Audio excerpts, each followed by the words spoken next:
ብርሃኑ ነጋ ስለ ዜግነት ፖለቲካ ይሰብካል። ብርሃኑ ነጋ የኢህአፓ ታጋይ ሆኖ ሲሄድ ግን በአንድ ፍልስፍና ምን ሆነ ሄደው አማራ ጨቁሟል፣ ሌላው ተጨቁሟል ብሎ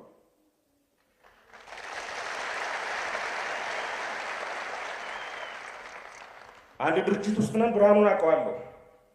ዶክተር ደሳለኝ ጫኔ አብሮ አደገ ነው፣ እሱንም አውቀዋለሁ። ሁለቱን አውቃቸዋለሁ።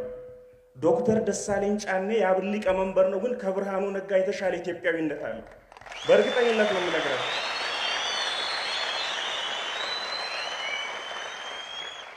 ስለዚህ አስመሳዮች ቅድም ብየዋለሁ። የብርሃኑ ነጋ ሌጋሲ በኢትዮጵያ ፖለቲካ ውስጥ ምንድነው ብላችሁ ብትጠይቁኝ ፖለቲካን ሸቀጥ ማድረግ ይችላል።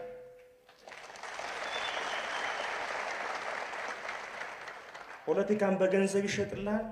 ሰዎችን ገንዘብ ሰጥቶ ሊገዛ ይሞክራል። ስለዚህ እነዚህ ሰዎች እንደኔ አትሮኑስ ተደግፈው እኛን ስለ ዜግነት ፖለቲካ የማስተማር የሞራል ልዕልና የላቸው በፍጹም።